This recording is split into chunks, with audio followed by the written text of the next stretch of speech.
Hello, everyone, and welcome to another live show. I know the first time we did this, it was more of an experiment, but now I'm really taking this serious, and I've been working on the setup to see if this is going to work properly. But anyway, today is a very interesting topic. I am going to be talking about a topic which may not be for everyone, but the main thing is talking about Zimbabwe, if it's good for you or if it's not good for you. So we're going to talk about Zimbabwe is not for you if, and then we're going to fill in the gaps. So later on, we're going to also do a Q&A, and also you can phone in. I've already got my phone set up, so I will be sharing my WhatsApp number, so you can call me, and then we can discuss. It would be nice to hear your experiences. And let's keep this show exciting without really having a go at each other. I know we all have different opinions and different ways of seeing things, but let's respect each other's opinion. And I think this will be really cool. Anyway, and also, if you have any comments, you can just add all your comments in the comments box below.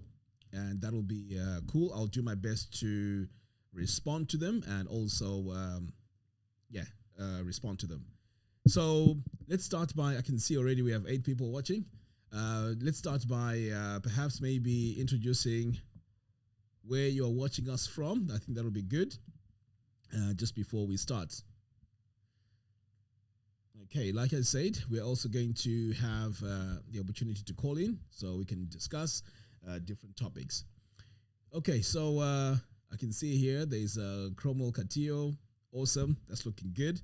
All right. So Zimbabwe is not for you if now this one is a bit of a tricky one. I know a lot of people are going to be very upset with this one. But anyway, first of all, let me welcome all our viewers. We have Cromwell from New Zealand. That's awesome. We also have Chingsway from Chinoi. Wow, that's really cool. Are you on Starlink or something? TM9951 from the UK. That's awesome. We also have Norbert Makubu from South Africa. That's really cool. Edith Simukai in the UK. Awesome. Awesome. Good to see you. Right. So my the topic is Zimbabwe is not for you if. So as you all know, I'm pretty sure now you know, I've been in the United Kingdom for more than 22 years. So I've just been going back and forth just to visit. But when I decided to really move back, I really started seeing Zimbabwe in a different light because, you know, when you're on holiday, you don't really notice a lot of things. You're in happy mode and pretty much you're just enjoying yourself. And your mindset is, I'm going to go back to the UK or whatever it is that you reside in. But when I stayed for about 2 years, that's when I realized the true reality of Zimbabwe and what you really need to do for you to survive there. So the first thing that I realized was things are not the way they used to be 20 years ago. Before, we used to really want to go to school, work, get our degrees or get our grades, and look forward to getting a job. But since then, things have changed in Zimbabwe because right now, there is very high unemployment. So a lot of what's happening on the ground now is pretty much informal. So Zimbabwe is not for you if you're relying on getting employed. So whether you want to retire in Zimbabwe or you want to move back to Zimbabwe, and your idea of settling there is through getting a job, you may be very disappointed if you are thinking along those lines, because there are not really many jobs there, and if they are, the salaries are not very, very good. So this is where you really need to think about. This first point. And by the way, let's. You can also contribute by adding all your comments in the comments box. I mean, it's pretty cool. I'll be able to read them as we go along. So if you disagree, that's cool. That's fine too. If you agree, at the same time, you can just let me know. Why you agree and why you disagree. It's not my way or the highway on this show. I can see here there's quite a few. Phil from the United Kingdom as well. Okay, the chat hasn't caught up. But anyways, yes, so I was saying if you're really relying on getting employed in Zimbabwe, you may be very disappointed. But there are also exceptions. Perhaps maybe you want to land a job with one of these big NGOs. I don't know. But generally speaking, no, employment, that's not going to really work for you. So Zimbabwe is not for you if you're not willing to put your entrepreneurial hat on and really start getting your hands dirty, because that's the only way really people are making money. Now, this one here is a bit interesting because I know some people are not geared to become entrepreneurs, and not everyone can start selling things and start running a business. But the reality here is there's a lot of money in Zimbabwe, but this is the only way to get it. So you may be asking, well, where is that money coming from? Well, first of all, we've got over $2 billion US from the diaspora going into Zimbabwe. These are through remittances, okay? So pretty much the money is there. It's with the relatives back home that we are sending money to. So that's a good start. There's 2 billion on the ground. The second way, or the other money on the ground, is also coming from people selling their produce, farmers, because at the end of the day, remember, people are also eating. So if you're farming something, that means that you have a ready market there because people are coming to purchase things from you, whether it's chickens, whether it's vegetables, and so on. So people are buying from you. So that's where the other money is. Thirdly, we also have miners. When they go to mine, they sell their gold, and that is money on the ground ready for you to pretty much transact with. So now the question is, what's there to sell? That's a very good question, because you really have to decide what you're going to sell. But I think we've established a baseline that the money is there in Zimbabwe. I mean, we're talking about perhaps maybe even 3 billion if we add everything all together, including the money coming from the miners and also the money coming from the diaspora remittances. So that's about 3 billion. So all you're aiming to get there is a slice of that 3 billion, because this 3 billion, in fact, this is a topic for another day, because my question is, where is this 3 billion going? You would find that people are spending it on, just getting by. Perhaps maybe you're sending money back home to your family just to survive, just to buy food, and pay fees and stuff like that. So if you want to make money, then you have to tap into what people are spending money on. But it's a lie that money is not there in Zimbabwe. In fact, I made a challenge on several occasions for people that say that the Zimbabwean economy is bad. So it's bad from the standpoint where the country is not trading properly because of various reasons. But in terms of money circulating, it's circulating in the informal market, pretty much. Okay. So then if you're going to be living in Zimbabwe, then you have to be selling something. I don't see another way around this.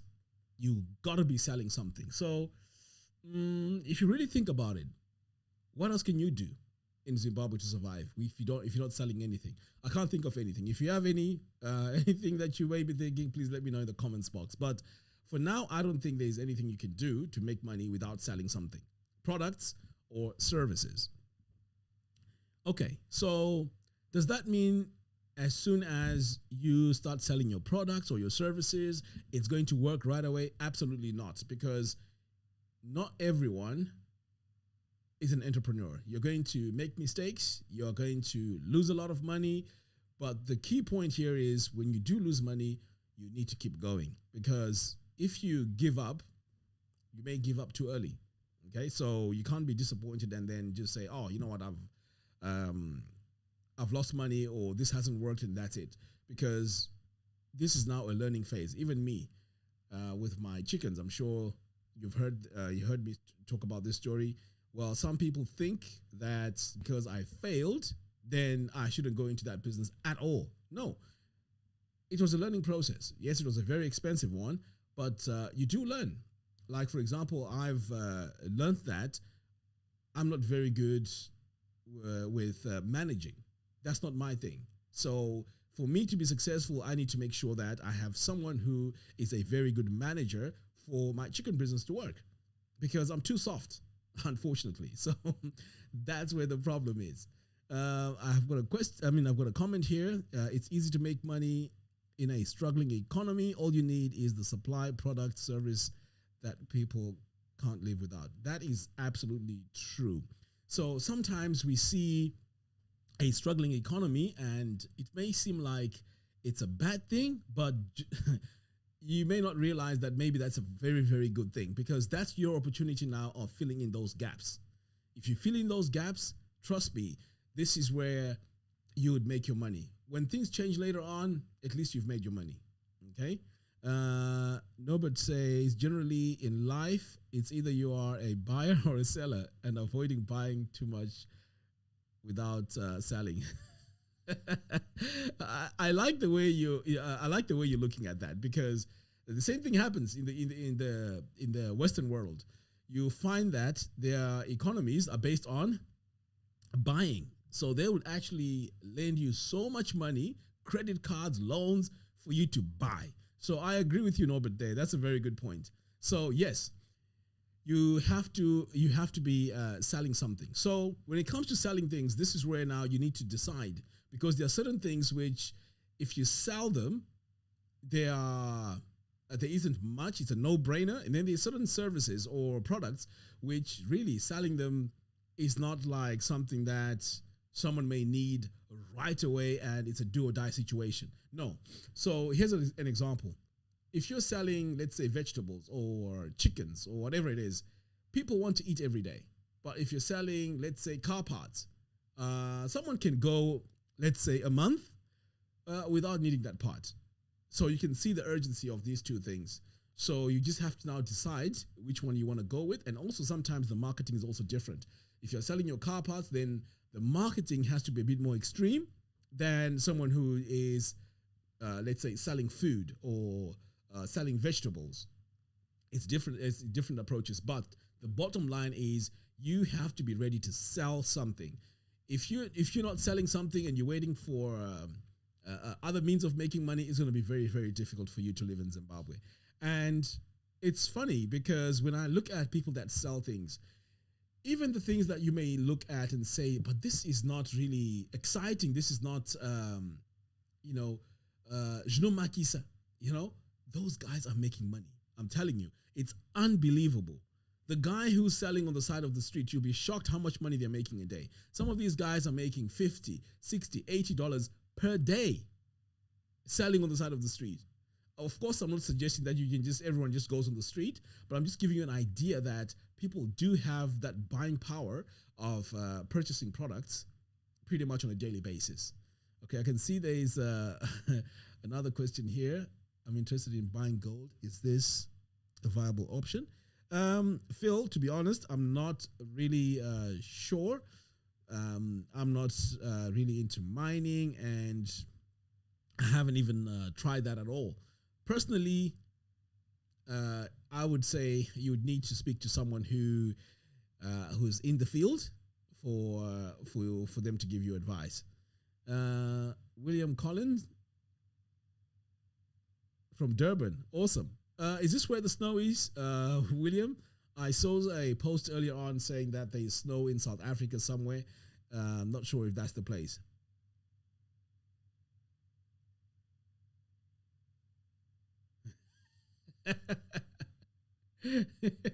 Bebe says, problem is one who wakudama hustle and no posting up on social media. Yes. That's true. I mean, I know it's incredible that sometimes we think the things that make you look cool when you're selling them is pretty much the only thing you can make money with. I was very surprised.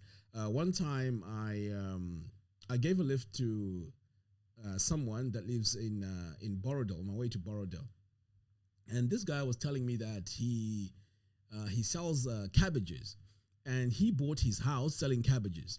So at first I was doubting that could be true. I mean, how can you sell cabbages and make money? But when he started doing the calculations for me, I could see that this is feasible, you know?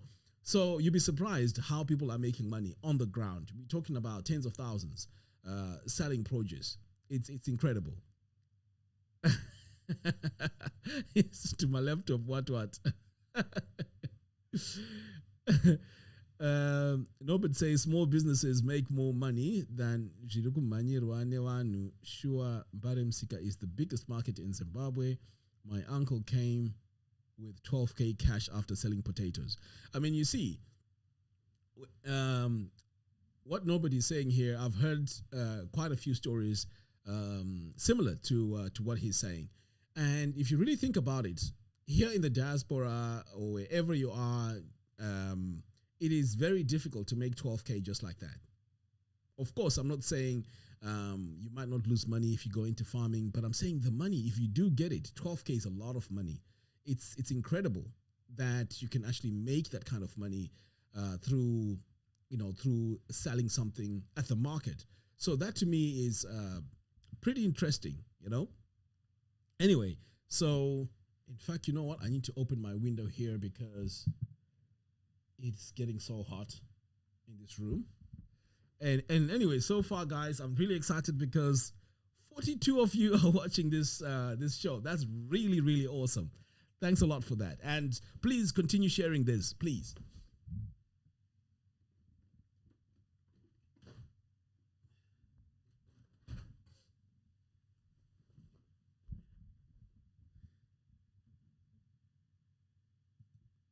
Okay. Hendrik says, all the way from Botswana. I recently found your channel, and I believe in Zim, and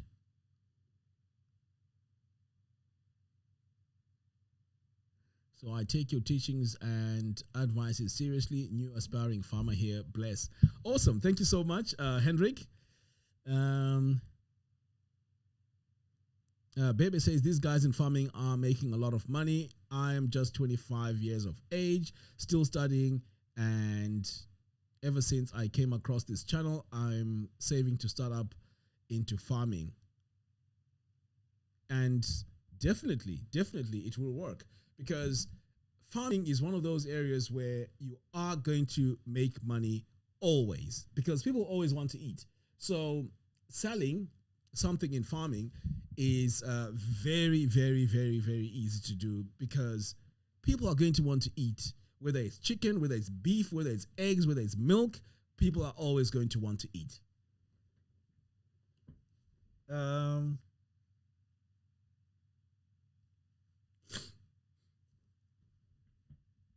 We have Tawia watching from Johannesburg. Really appreciate your insights on authenticity. Thank you so much. That's really cool. Okay. Now, the next one here is another one which I think a lot of you are going to get upset with, but to me, it's the truth. Now, a lot of people, in fact, let me say what it is. Zimbabwe is not for you if you're waiting for change to happen in Zimbabwe. I'm sorry I had to say this, because I know a lot of you put all your heart and energy into change coming in Zimbabwe through politics. If you're an entrepreneur, you should not be worrying about politics. And if this is your way of surviving in Zimbabwe after change happens, I'm sorry, this may not happen very, very soon. And in the meantime, time is moving. It's going to be 5 years. The next 5 years, you may be disappointed. And then you have to wait another 5 years. You just get disappointed again. So if you are waiting for politics, I'm sorry, you're going to be very, very disappointed. And this is not just in Zimbabwe, by the way. This also applies pretty much wherever you are. Look at the UK. Look at America. I remember a time when Obama came in and people thought because he's a black president, he's going to make so much changes to the black people. Did that happen? Absolutely not. So sometimes you may put your hopes so high that the politics are going to change things for you and things are going to work well for you. But as an entrepreneur, you should not be thinking like this, because if you start thinking like this, you are going to be very disappointed. Oh, Terry Dean has just sent £5. Oh my goodness. Thank you so much. I really appreciate that. Thank you so much.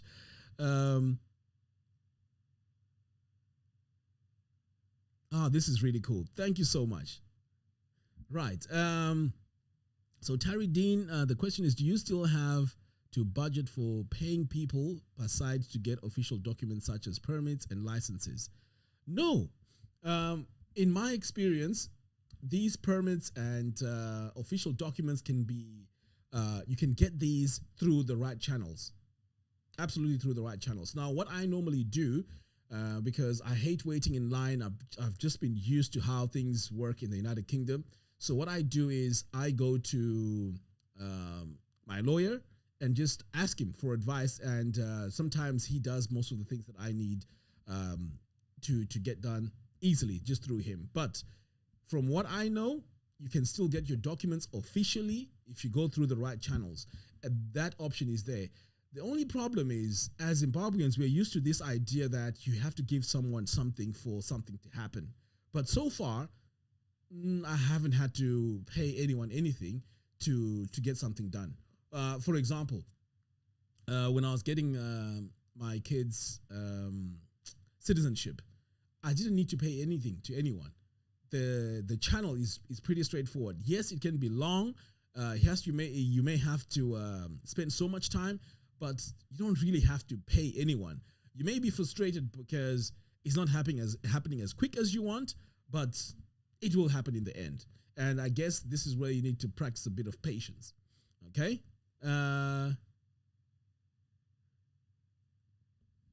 Tate says, taiudzwa kuti rori rema Apple rapinda ku Baitbridge to Badara so that they play the next truck. Then we know that we have one truck coming to Mbari, which is Shika Toy Garida, and buy the whole truck. Wow.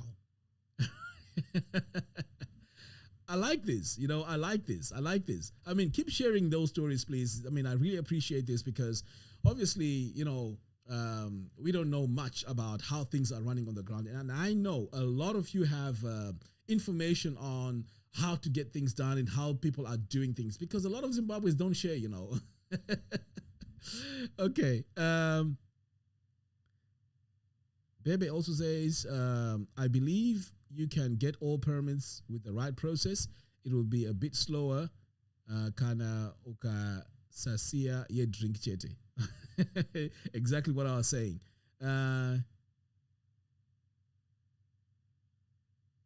This is really awesome. Right. Reform must come from within and not from without.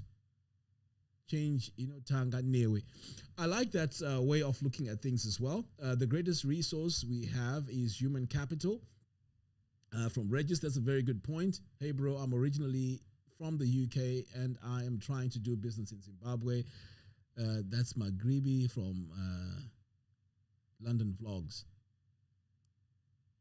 Okay, so let's continue on with what I was talking about. Like I said, this is a topic which a lot of people don't like, and that is the politics. Sometimes you get your hopes high. These politicians tell you, we're going to come, we're going to change this, we're going to change that, we're going to change this, we're going to change that. You get so excited, and then you think, right, this is my breakthrough moment. And just when you're about to get to the finish line, you get disappointed. And this is the reality of what happens when you rely on someone else to tell you how your destiny needs to be. No. So if you want to be a true entrepreneur, forget the politics. It doesn't matter who is there.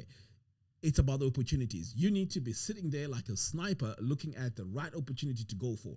And this one businessman told me while I was in Zimbabwe, I was asking about the economy and all of this. I think I may have mentioned this story before.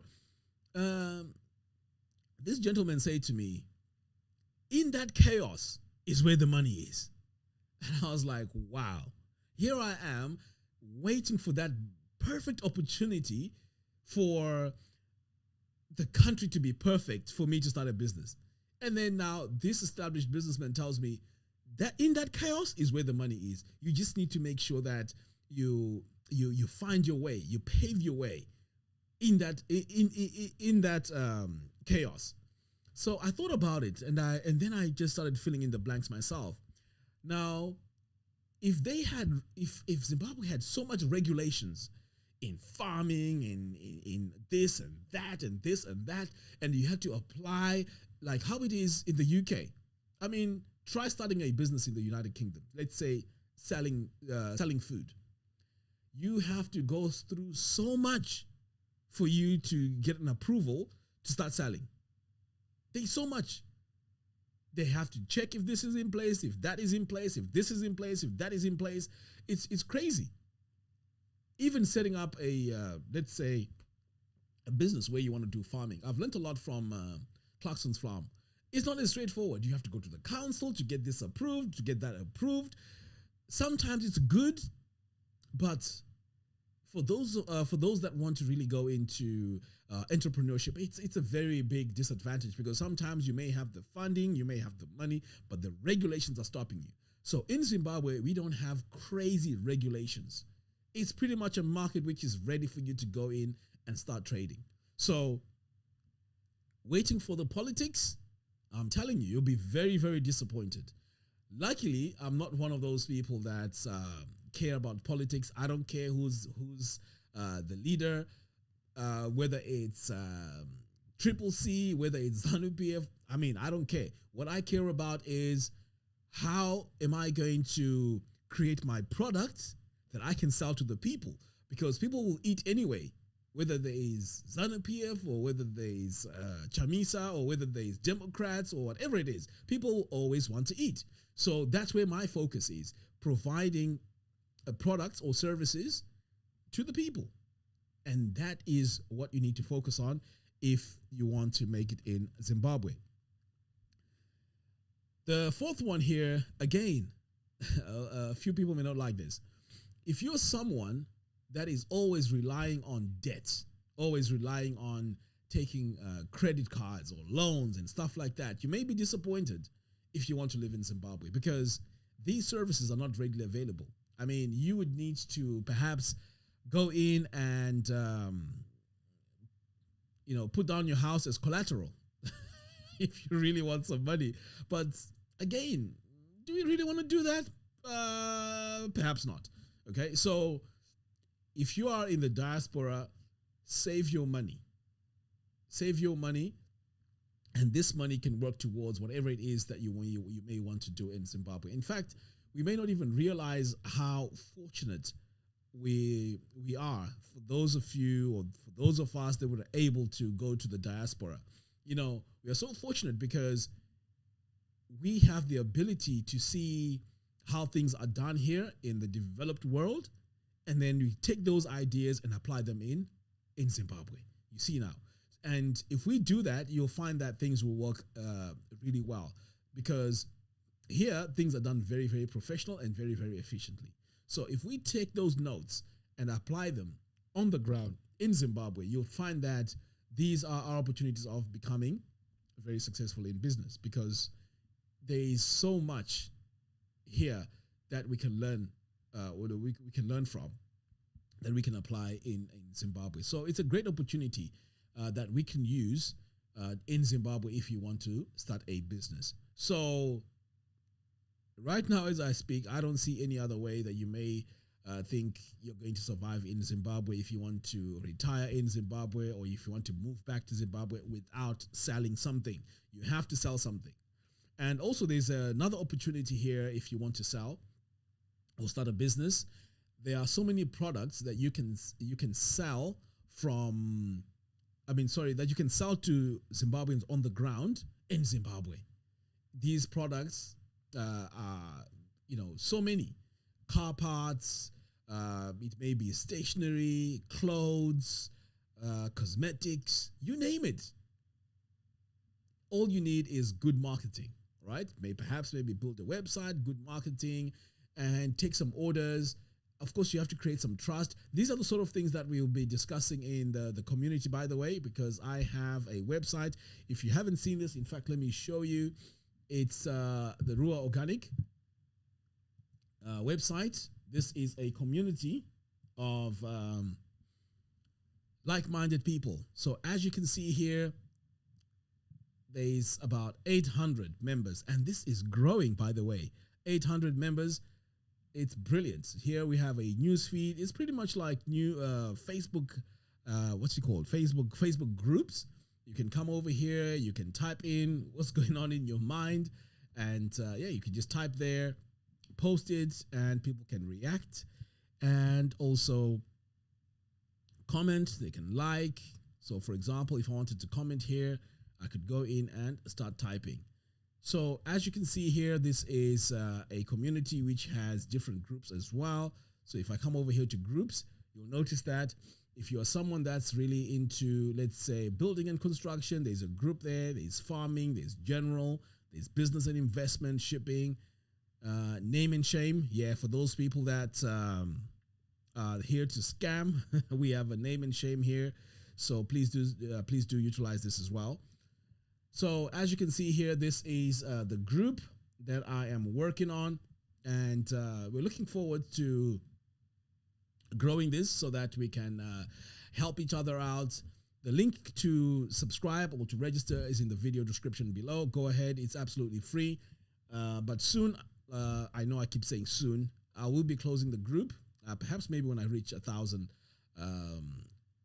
visitors, or 1,000 subscribers or 1,000 members. I'll close the group and make it invite only, because we just want people there who are like-minded. We don't want people to scam each other in the group there. Okay.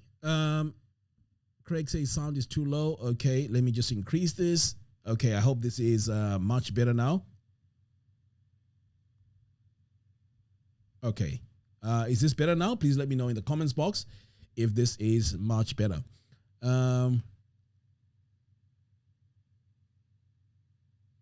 Okay, great. So, I was talking about debt. Yes, there are no companies that are going to be giving you all these loans and credits and all that kind of stuff in Zimbabwe. So make sure that you have your monies, and you really have to be very, very frugal, and you also need to plan your monies, because money just goes like that so fast. It's unbelievable. So you got to make sure that you are planning your things correctly. Now, Zimbabwe is not for you if you go to Zimbabwe and you just want to be someone who's a show off and want to show people that you have money. You would find that your money doesn't last long. Because if you're there to compete, you don't know how these other people are making money on the ground. So if you are coming from the diaspora and you want to compete with the guys on the ground, you're going to be very disappointed, because, I mean, there are people that you look at the cars they drive, the house they have, and you just wonder how the hell they're making it. But anyway, that's a story for another day. But all I'm saying is, if you're going to be competing, then it's not in your best interest to do that, because your money won't last long. Okay, so I guess I've covered quite a few things here. Is there anything that someone may want to add? In fact, you know what? Let's open up the calls, and let's give a few people the opportunity to discuss this and perhaps tell us your stories. So I've just added my number there on the screen. So let me know If you have a story to share, it will be very interesting. Please let us know your experience. Have you moved from the diaspora back to Zimbabwe? Has things worked for you? Have things not worked for you? I would like to hear that. So the phone number is on the screen. You can call me on WhatsApp and let's discuss. And also, guys, for those of you who are watching now, please can you share this? I would really appreciate it if you could share this. Now, the ideas that I have for the group, ruwaorganic.com. And by the way, I know quite a few of you have mentioned that Ruwa Organic, the name should change. I agree, because the channel is taking a different direction. But to be honest, I haven't changed anything because I haven't decided of a name yet. And to be honest, I can't even think of a name to change this to. So if you do have any suggestions, please add them in the comments box below. Okay, why is the phone number not showing? This is strange. All right, let me add it in the chat here. Oh, there we go. So now the phone number is on the screen. So please like this video. Please share it as well. I would really appreciate it if you do that, just so that a lot of people will be able to see this. So please, if you share this, I'll really appreciate it. Okay.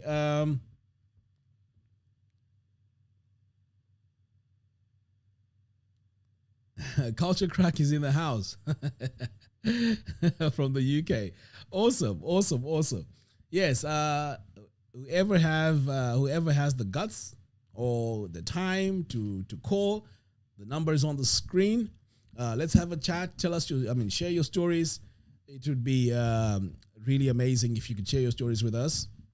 The phone number is there on the screen. It's a WhatsApp number. Is the phone even on? Let me just check.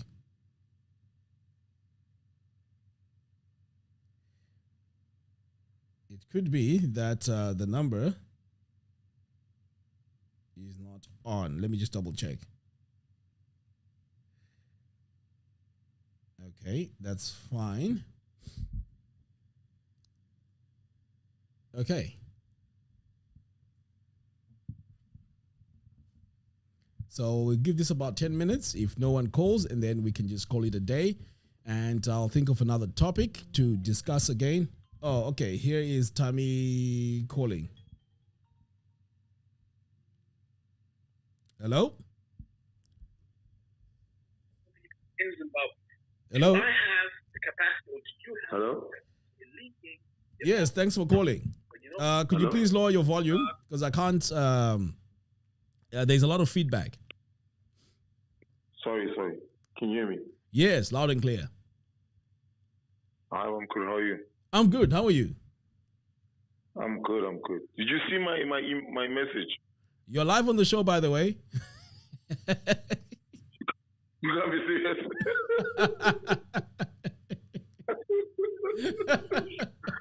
Yes, you're live on the show. But anyway, if you want to speak later, that's cool. You can call me later. But right now, this is a live show.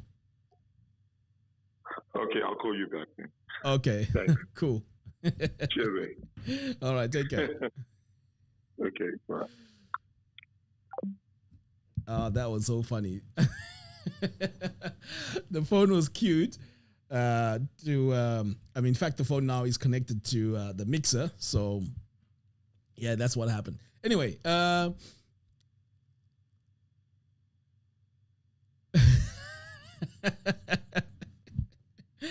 baby, that's funny, you know.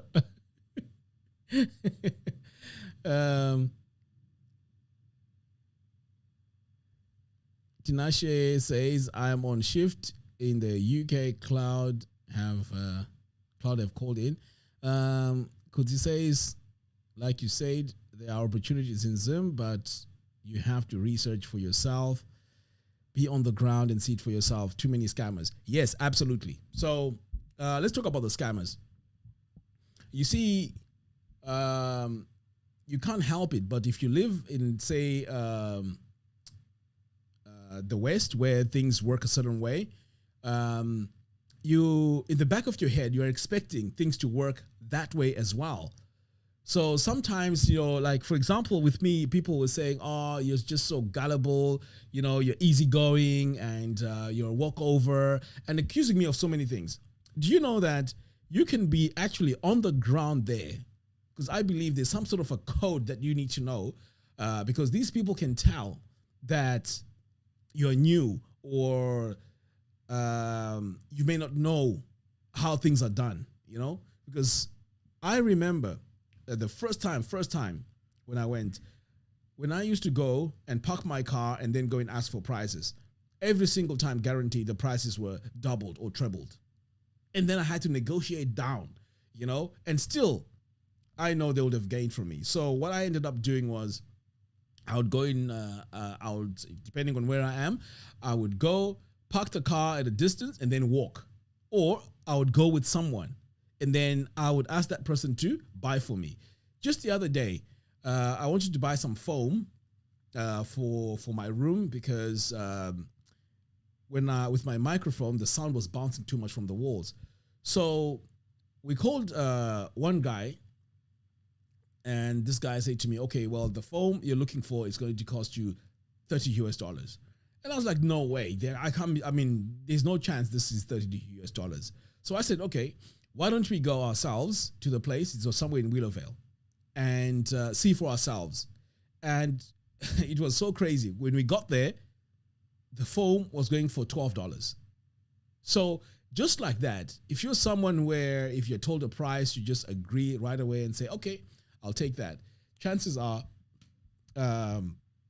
that won't be the price. So you have to be very careful when it comes to that. Secondly, when you deal with people, you look at the state of people on the ground and sometimes you really feel sorry for them and say, "You know what, let me just do something for this person." They're almost borderline begging for an opportunity or for a job or for something. And something in your heart just says, "Let me just give him an opportunity. Maybe he might just go and, help his family." But you'll be very surprised. That's very same person that is so innocent and that is may seem down to earth is the same person that is going to scam you of your money. And it's very difficult because every single person you go to, they kind of like have a different way of scamming you. So it's very hard to see how you're being scammed all the time. So it's crazy. So it doesn't necessarily mean that you're stupid. That's why you're being scammed. Sometimes you can be there on the ground and still be scammed. So it's not about, it's because you're not on the ground, that's why you were scammed. Sometimes you're scammed even while you're there on the ground. You won't even see how fast these things are happening. It's unbelievable. Like I say to you, there's a time where I went to buy, because at that time I was into roadrunners, right? There's a specific breed I was looking for. Trust me, I was told that this breed is the right breed, blah, blah, blah. And he started going on into so much information. And this is a reputable company, by the way. I just want to give them, the name away. But of course, I may mention the company in the group. But they sold me this breed of chicks. And I thought I was being sold Broilers, but these were not Broilers. They were a totally different breed. I forgot the breed now. But they look very alike. So these are the sort of things that can happen while you're on the ground.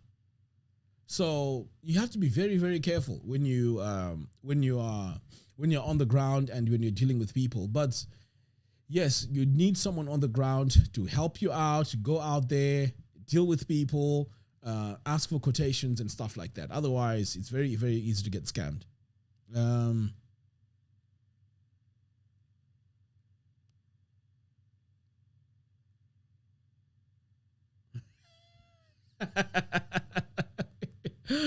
Nobet says in Zim, when you're buying something, itakunge kanja kuma profita always have three options. I agree. The first person you go to and you think that's the price, trust me, you will lose a lot of money.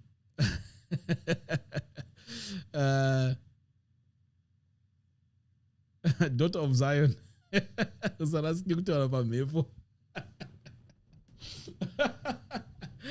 Man, you guys are funny. Okay.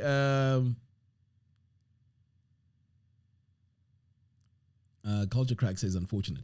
Hey, no one is called in, guys. Come on, what's going on? Are you afraid to call in? I mean, come on, call in. Let's discuss. Give us your experiences, funny stories, something that's happened to you in Zim or in the diaspora, whatever it is. Let's make this show exciting. Come on, guys. The number there is on the screen. +263 +263 9999. This is a Zim number, by the way. WhatsApp. Yes, call me on WhatsApp, not directly. Okay. I have Dean Tari here. Hello? Hello, how you doing? I'm good. How are you? I'm watching your show. I think there's a bit of a delay. Awesome. Thank you for calling in. I'm here in the diaspora just like you over here in the UK. Okay. And I remember in one of your videos you mentioned something about having issues with accessing your online business stuff from there. Yes. You know? So anyway, my question is this, like, from your experience, how did you find it trying to work, when you work doing things online, your business is predominantly online, is there something that you need to be mindful of in terms of being able to operate from remote? Right. There's two things. So with me now, there's services that I use, which for online marketing. So the company that I was having difficulty in trying to use their services, it's called Sending Blue.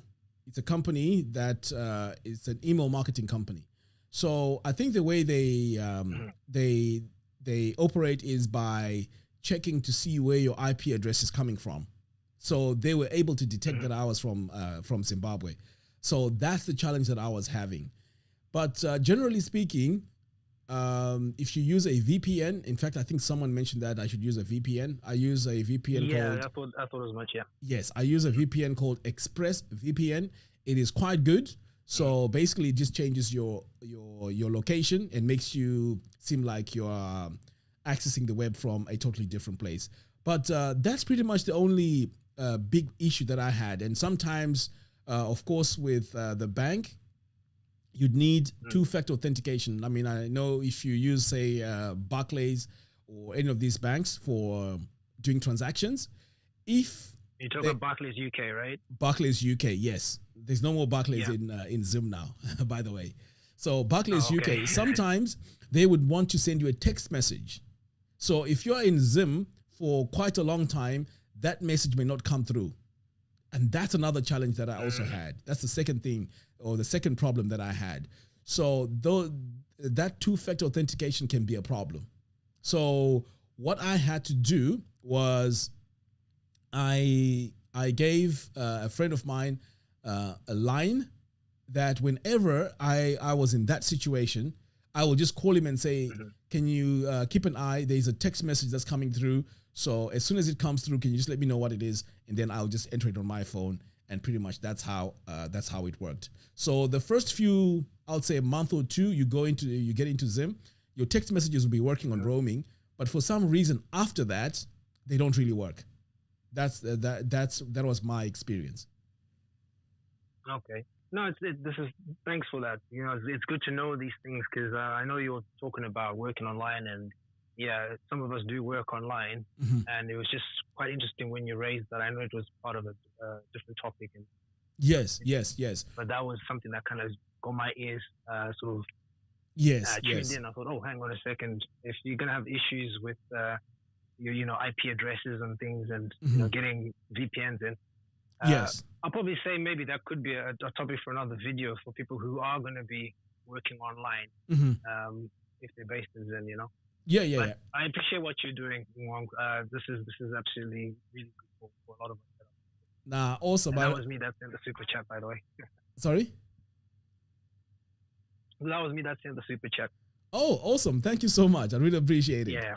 I really, really appreciate it. No, thank you for what you're doing for all of us. And I think this is because you're somebody who's, I think we can relate to you because there's a lot of us that are here in the diaspora who are like-minded as well, but haven't got that know-how or have limited information about what's been happening on the ground. And because you're somebody who spent a lot of time over here, and then you went over there, and then you obviously tried your different projects. Some of them were successful, or some of them failed, and all that. At least you've got first-hand experience. And I think somebody like yourself has been a great asset to the rest of us, because we're getting to learn the ropes so that we also know what to do when we go forward.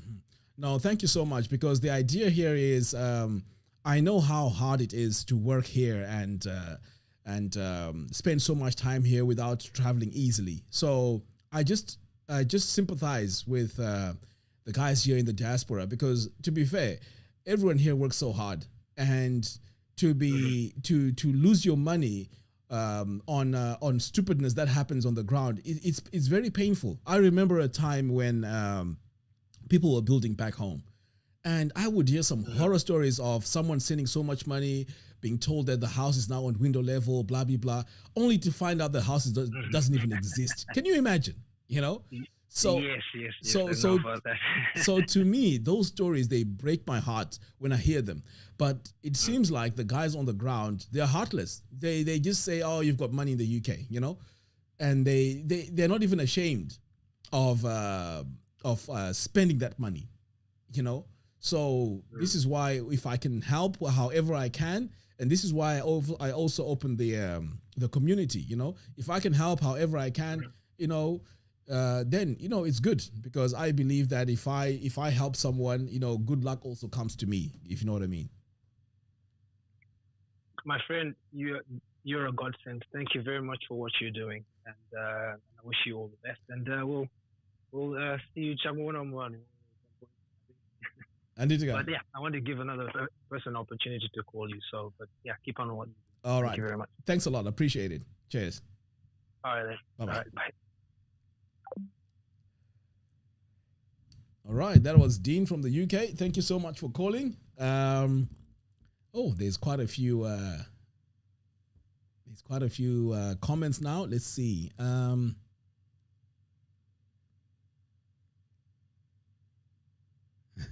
Matthew says he's a proud member. Awesome. Thank you so much.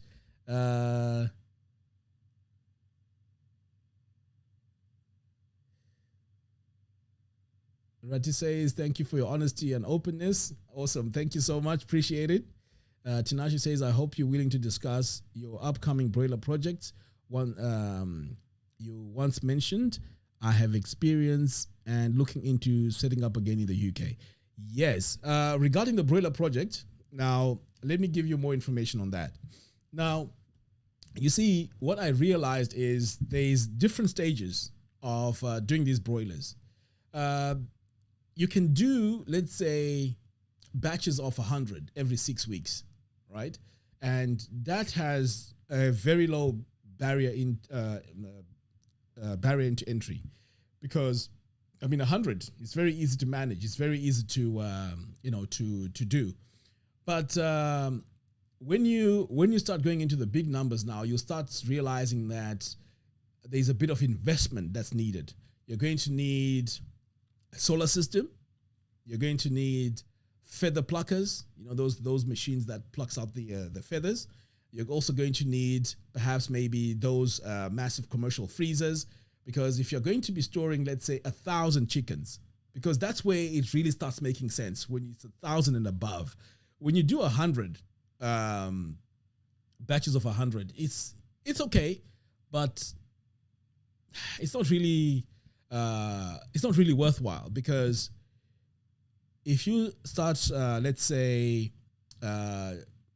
taking salaries from that profit, you find that it's not really a lot of money. So the way I want to do it is to do it in such a way where I'm doing at least 1,000 per batch. But these thousands, I want to be able to market it and sell to restaurants or people that want to take them in bulk. So that's the idea. But for me to do that, it's going to take a bit of time, because there's a few things that I need to buy to make this a worthwhile business, because I've tried. Now, I've learned from my mistakes, by the way, because I started big and that really failed. I really, it was a disaster. I mean, for those of you that watched my videos, I mean, you saw that. I even spoke about it. Sometimes you want to go in big and, it's very disappointing because you need to learn. So with the broilers now, I started doing 50 just to see how things were. And then started doing 100, batches of 100. Did that for a while, and it was very exciting, because I could manage it. I also went for some training at Fivet. Is it Fivet? Yes, Fivet. And there's, I think Profits do also some training on how to raise these broiler chickens. So you go for some training, learn how everything works, the feed, how to pretty much, raise them. So I've got that knowledge now. But just to answer your question quickly, yes, I will be documenting it because this is one of those areas where, I won't be stingy with information because from what I hear, there is a very, very high demand of chickens in Zimbabwe, and we're not even meeting that demand. So, pretty much a lot of us can go into this business and we'll still won't be meet the market. So definitely I will be sharing, but like I said, I will be documenting this in the channel itself. Because sometimes it's a lot of work, trying to do things for the channel and then doing for YouTube and so on. Maybe perhaps this will incentivize people to want to join the group. So yes, keep an eye on that. I will be documenting this. Now, it's not only that I'll be documenting, by the way. I also want to document a lot of the processes that are going to be happening at the farm, like the surveying of the water for the borehole. That I want to be documenting it and showing people how it's worked, or if it doesn't work, I'll be talking about it. Pretty much everything that I need to do at the farm, I will be documenting it. Whether it's security cameras, whether it's dogs that I'm going to be buying, the breeds, how to raise them. It's going to be fun because I love content. So I will be documenting quite a lot of things. So make sure you're subscribed and you hit the bell notification. Okay. The legal engineer says, caller in Zim, PayPal won't link to a Zim bank account. Saka, if you don't have a foreign account, you are in trouble. I'm still employed online. Okay, we have a caller here. Let me take the call first. Hello? Hello, hi, how are you? I'm good. How are you? I'm all right, thanks. Yeah, sorry, I've been watching you on YouTube, and I think you're doing great things there.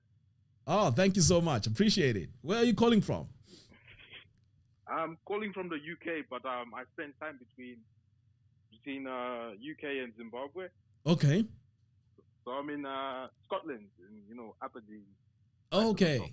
Awesome. So, share something exciting with us. Yeah. So one thing that I did, I spent some time earlier this year in Zim. Mm-hmm. So one of the things that I did was I put up some CCTV cameras so I can just manage my setup remotely. Mm-hmm. So I can just keep an eye, not manage, but just keep an eye and just see what things will happen. Mm-hmm.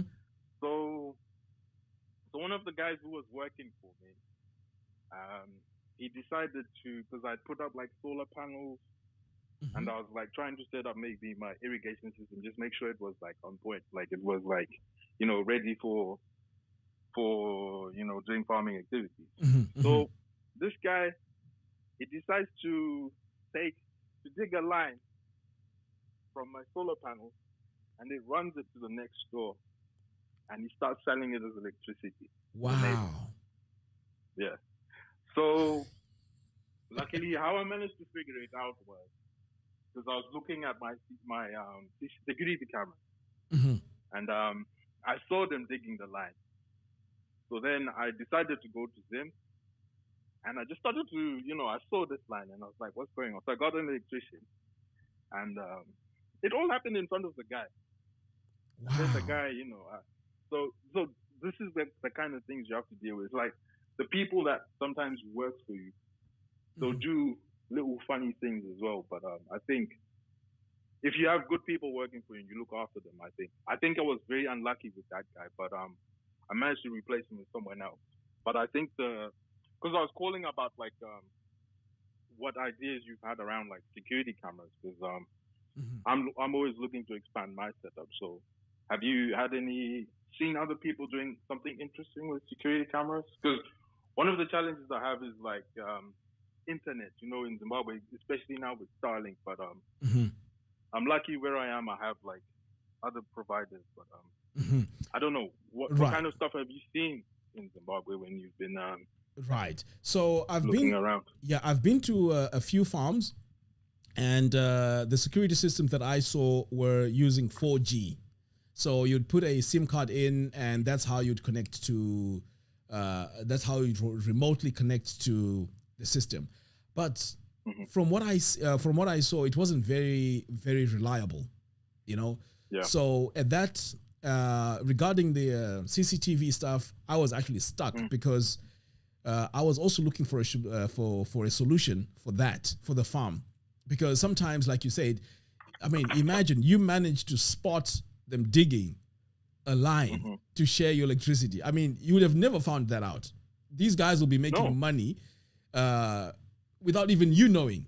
Even if you were around, if it hadn't been for the fact that you saw them on the CCTV, they will still be making money without even you knowing.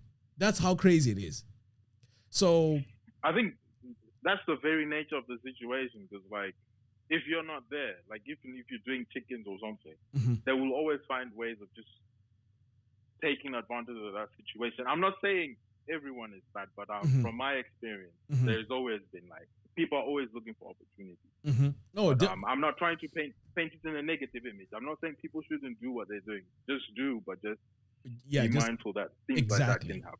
Exactly. No, I agree with you. So now, with this Starlink thing, I think this is where now I'm also looking on Amazon, on eBay for proper solutions, which I can log in remotely from wherever I am. And obviously Starlink is going to be very, very powerful in terms of being online and without worrying about the local networks.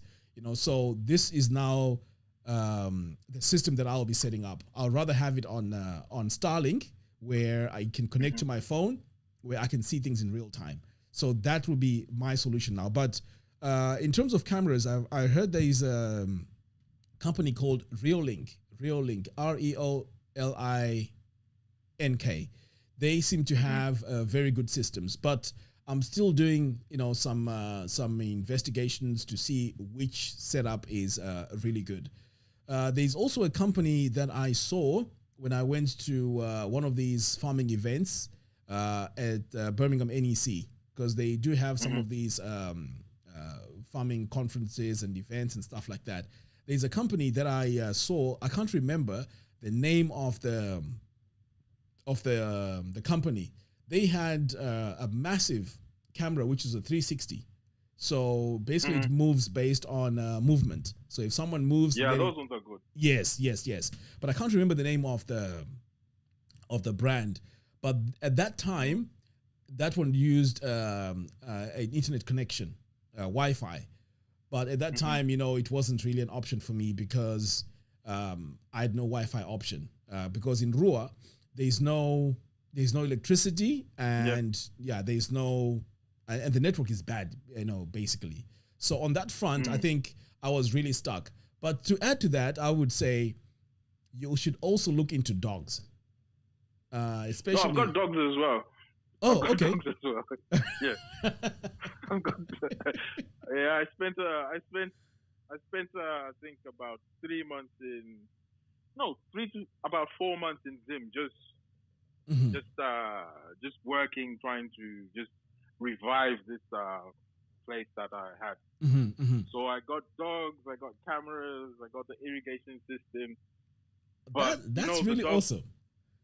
Yeah, but dogs, because the people work there, so they get used to them, and So, what kind of dogs are you thinking of getting? I'm thinking of what are these called? German Shepherds, and maybe Rottweilers, because I heard that they are easy to train. So that's what I'm really looking for. Yeah. No, I think those are good choices, because people seem to the people before I got my dogs, they suggested German Shepherds or Rottweilers. So I ended up going with Rottweilers just because of their size and where we are. We have problems with monkeys. So monkeys, they go in the field. So because the Rottweiler is quite a big dog. Yes. It tends to help. So we've got like 2 dogs that are spending time in the field. And yeah, I think, you just need to have dogs. And so what are you farming, if you don't mind me asking? I'm just at the beginning because I've got like, I'm just, at the moment, I'm doing like cabbages and tomatoes. But I'm still at the beginning, so it's for me. It's more a learning process because, like the irrigation system, I started off with sprinklers, and then one of the things we identified was with sprinklers, you get a lot of weeds and stuff like that. So we changed the system to drip, which has addressed those kind of things. Fantastic. But because I'm still learning, so I'm just doing those kind of crops. But I'm looking to do maybe fruits down the line because. Just to have some high value crops there. But at the moment, it's still learning. So I'm just doing those crops because the people I'm working with, that's what they know. Fantastic. One thing I want to say to you is, keep on pushing. Keep on pushing. Don't let that fire burn. Burn down. Just keep on trying slowly, and make calculated decisions as you are progressing with this. No, I will, and I'll keep watching your videos because it's quite influential. I think there's a few people who are doing stuff like you're doing, but it's very good to see. So that's all I just wanted to say. And talk about. No, thank you. Thank you so much for calling in. I really appreciate that. I mean, you're making the show very exciting now. So thank you. All right, brother. You take care. Yeah. Take care. Cheers. Bye-bye. Right. So I saw a call coming in here. Let's have a look. Oh, I can't even tell who was trying to call. Anyway, if you were trying to call a few seconds ago, please, can you call back? I would like to, have a chat with you.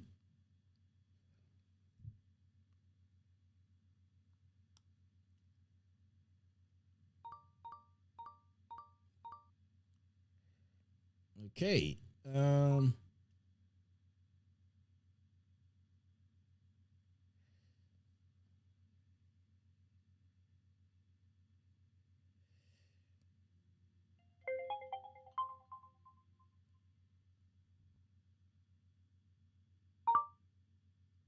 Hello, and welcome to the show.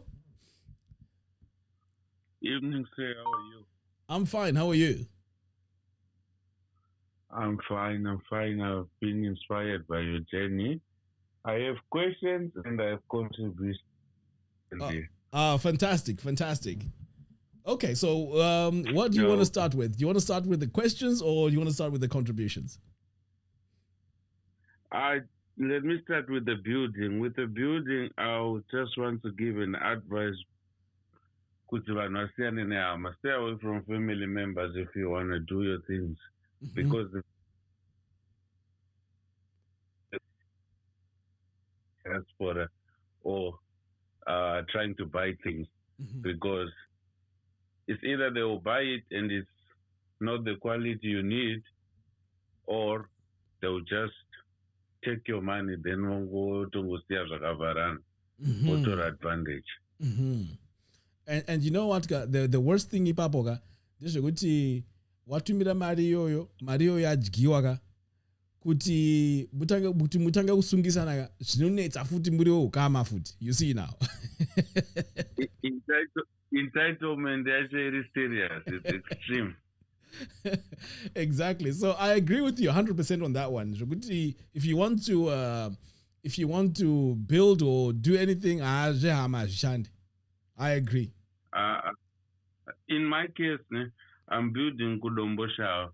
I started with Alpha, and then I was very lucky to find builder, which is Roni. He stayed very close. So everything Shandongoda is through him, and I'm certain $5 or 10, which is understandable, but I rely on him more than.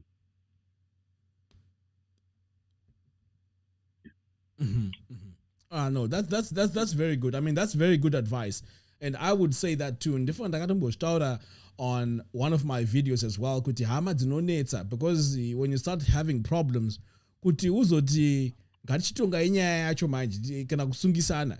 A lot of emotions get in the way. One hatozozvinzwisisa kuti you worked so hard to get this money, and yet people are just messing around like that. Unotozonzi unotaurisa badiri mari yako.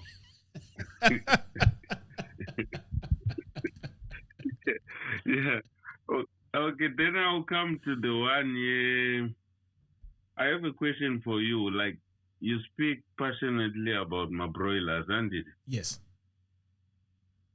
Is it the only project you're looking to do for space amunayo, or you haven't looked into other things? The honest truth is, ndakaona kuti my broilers, they are very easy to do, because the time scale actually 6 weeks. So if something doesn't work out in 6 weeks, good. Anyway, that's it. You count your losses and you just keep moving. But I haven't really looked into other areas, mind. Should I go into my cabbages area, or should I go into Remombe? I was speaking to someone in Zuru. I told him, if you have 10 dairy cows, you could actually make quite a bit of money. And the space is way more than enough. So there are so many ideas being bounced around, but I haven't decided kuti negated chichas.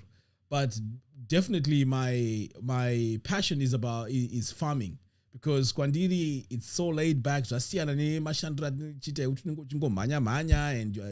responding to emails and all of that. So I think it's more stress. But for me, I think the farm life is more exciting for me. But I haven't really looked into other areas kuti ndingaite chi besides Jama broilers. Okay. Ndakambosangana nevamwe mudhara, so on my way kuenda ku something like kuti andiri mefodya paprice pangu, because I can't wait for a year to fail. So I would rather grow my potatoes and my cabbage. I will know instantly in a short. So I would understand if you want to venture into my broilers and they give like 6 weeks, then you have your return, which is okay and sufficient. Yeah, because like that guy said, I mean, Kumira, 1 year to see if you're going to make it or not. That's a long time. Yeah, no, that's a long time. Yeah, it's a very long time. So yeah, and those at the moment, that's what I'm really focusing on. But I am going to be also trying to get a greenhouse area. Some people were saying, if you do my papers in greenhouse, harvest for 6 months area, something along those lines, 6 months. And some were saying, Madomasi, okay, some greenhouse, you can also harvest them for 6 months, depending on the breed that you are that you plant. So there's quite a few things, but as you know, so you need quite a bit of money to have it all set up initially. So that's what I'm really waiting on right now. Okay. Yes. Then there is a formula. Okay. For my farmers, I choose and that WASPA is there, the definition here. W is water, A is access, S is structures, and P in them are plants, and then the other A is for the animals. So whoever is just trying to buy, just navigate through that. Okay. That WASPA thing, just to know, because you might buy land like, and then I'm looking to buy Kumaruzeva. So you need access, you need and what type of plants can you plant, animals can you raise, because the other areas you might not be able to grow, like in terms of my broilers and stuff. So then you find good money. You now have to invest more money in ventilation, instead of kungovaka zvedu zvakudhara like old school. So that's a very good point. And you know what, Matita Shakanaka, you shared this with me because sometimes it's just we are new into farming. Unogoenda onzi jumbo iri kwakati, you know, and then you go there pakuchipinge.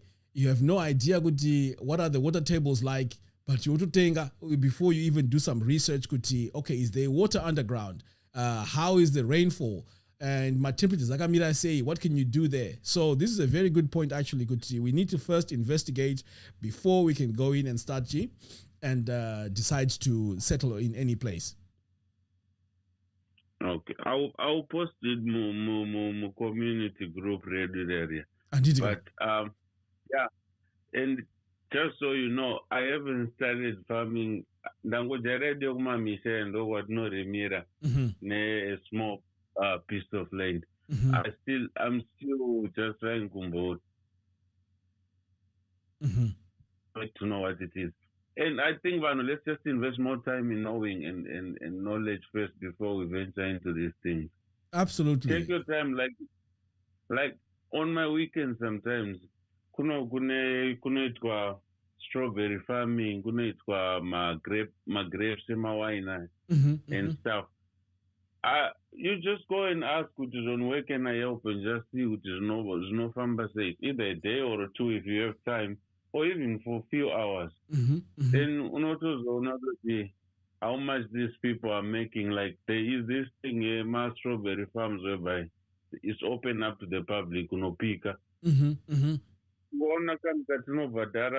100 rand, because a very small cup you just put. So I don't know like a family activity and stuff. But guys making money. So my grade A's, they take them out. Then one goes on go see but they're actually making money because panos for my farm rides, my horse rides and stuff. So I don't think the space has to be bigger, but whatever we have, we must just utilize. I agree, and it's a very good point because I remember even in Trigu UK, pane a place farm enda for strawberry picking. Noenda uno pick ma strawberry ako. Which paka scale kacho and pane to my picnic, gara and relax, chichichi. And I agree with you because some of these things we need to implement it. Those and I booked a video earlier on Nasi in the YouTube channel. And it's similar to what we're discussing now. Those of us who have an opportunity to go to diaspora, there are so many ways of getting inspiration on how you can do things upper ground in Zimbabwe. You see now. So it's always a good idea. Good if you want to go into farming. Otombo tendera not to organic farms to say how can say take some pictures and then apply those ideas wapa ground. But you also mentioned something important. You're doing it from Kumusha. Sometimes we want all these fancy big farms, my 50 hectares. With my 50 hectares, you need hundreds of thousands for you to make something productive. It's not cheap to run to do something on that type of land. Saka starting slowly, learning, and then growing bichani like that is the way forward. Because farming is not a straightforward thing. You need to learn how things work before you can actually implement Shinjagawanda at a large scale. Yeah, no, that's very true. Even in my greenhouse, the one you were saying about my greenhouses, it's a quite tricky thing, but it works because why? It's in a controlled environment. And then, what is it? Yeah, the other thing I wanted to say was, whatever options zamchawe at your farm, and you just buy. I had good my dairy cows if aga bereka mombe.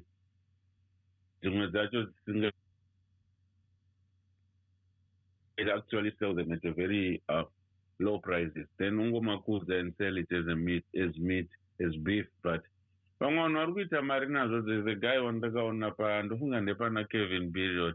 Oh, He's yes. making a living out of it. Yeah. Exactly. It's also because you have this, like for you have the space already. You just have to maximize the whole thing. If you don't want to invest more, like I don't always believe that you have to invest a lot of money in one thing. You can, like that this whole thing you created in this community, I think if we really sit down and look at each other, maybe we can do like a corporate thing, and then we can work out something that can actually benefit the people and us also in the same. No, I agree with you 100% because I was speaking to this lady, Angaripa Ninkia Brioti as well. Achiti, a lot of these areas, farming, like for example, dairy. She was saying to me, Kuti, dairy board actually goes every day from them. And kuntone shortage mkaka to a point where they are going into Mozambique to get milk. So can you imagine, Kuti, Toti, for example, we all contribute money, whether iri dairy, whether dziri mbudzi, at $30 each, munakataka ne 300, I mean, ne 30 zake, 30, pango 30 kana to 21, you know, have something chekuti chinenge chine mapepa, you know, it's got documentation, it's got a company registered, it's got people in the right positions, my marketers, my accountant, my chichi, zvekuti hakuna zvekuti this thing decharuwa organic, you know, no. We are saying, Kuti, it needs to be well documented. I'm telling you, within 5 years, you'll be surprised, Kuti, Pangwe, we become the biggest goat producers in Zimbabwe. You know? Yeah. Because there is money, because I was looking at this guy where is this called the Senora Stat? I think this bull for is it 8 million rand, 8.8. I heard about it, yes. Just imagine the type of investment he's putting in there. And before that, I think one stroke for 88,000. That could take anything. He's just investing in his art could read.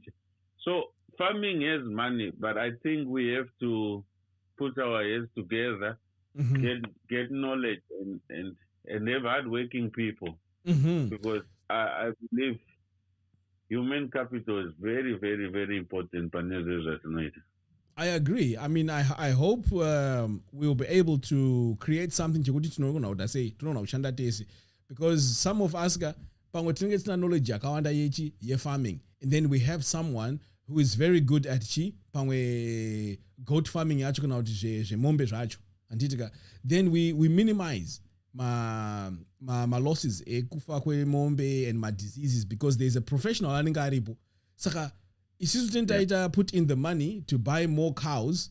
You find your investment that's how I'm looking at it. Account. You know? Yeah. No, it's fine. I think we'll chat more per group on these other platforms and realize then we'll get just to see with our far, because some of us maybe in December take a ground and then we can have a place where we can meet up and actually have a meeting which is only what's the way forward, because living outside the farming unlike some of my Basatino, you're not able to see the end part of it. That's true. No, yeah. That's all I have for tonight. But keep on doing these lives. They're actually fun. And I would also rather have find myself sitting here for hours now. No, thank you so much. I'll do my best with Travel Chaita every week. You know. Okay. Sure. All right. Thanks a lot. Thanks for calling. Bye-bye. Sure. Wow. I'm actually enjoying this, you know, because it started off as, let me just try and see if these live shows work. But I can see right now we have 97 people watching. This is amazing. So each and every one of you guys who are watching, I really appreciate this. In fact, there's another call. Let me take this call. Hello. Good evening. Good evening. How are you? I'm good. Excellent. Hi. Excellent. Should I first introduce myself?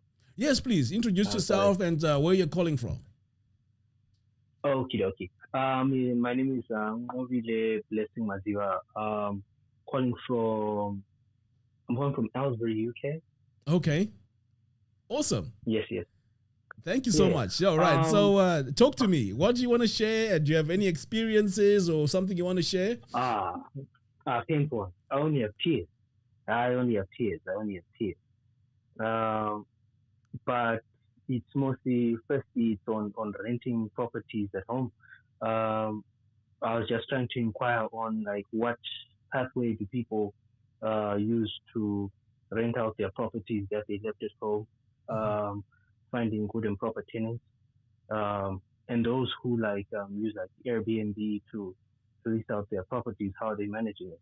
Because I had a bit of a nightmare last time when I came back, and basically the tenants and the garden boy vakatanga like a business yekukanya zvidhina yard, and basically they used up all the borehole water kukanya zvidhina and also to sell water because togara kuwisa like Ruwa, like winter of Ruwa, and then they just started to sell the water and kukanya zvidhina. And when I came home, I sent you some pictures. When I came home, like out of the blue, because punctually like an armor and an issue, there's now just thousands of dollars of damage, and the topsoil is dead, and the grass is dead, and that's before we start looking at the damages in the house. Oh my goodness! Yeah, it's like there's no point in renting it out because it's quite a situation. Oh my goodness! I mean, I'm sorry to hear that. You know, when we we discuss Nyanza Kadaiso and we tell people, Kuti, you know, sometimes Zimbabweans, we are so nasty towards each other. I mean, why would anyone do such a thing? You know, this is very sad. Very, very sad. Yeah. It's a rough one. It's a real rough one. Yeah, it's literally about the entire house to go back just to where it was.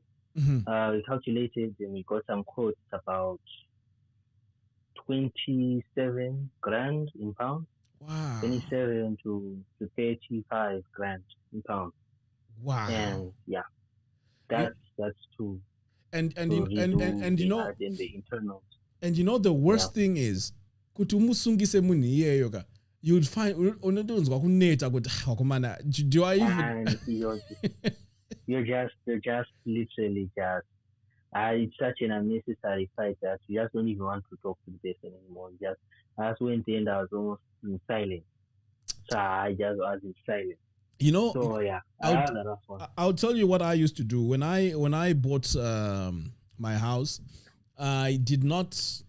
I mean, I didn't allow anyone to live in the house because at that time I was still in the UK when I bought that house. So people were saying rent it out, blah blah blah. So I just had this thing in the back of my mind that if I rent this house out, what if the person start damaging things? You know, that would be a cost to me. Yeah. So for 2 years, there was no one living there. We only had a housemaid. I end once every week just to make sure that everything is dusted and everything is okay. And we just paid $20 per week. We have a servant's quarter. Like a cottage, like a proper servant's quarter. 2 bedrooms, 1 kitchen, bathroom.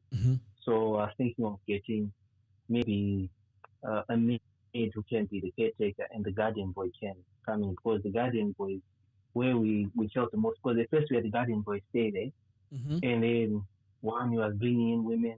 2, he was bringing in his friends. Like I catch the bug. We come in because the game arrived around midnight.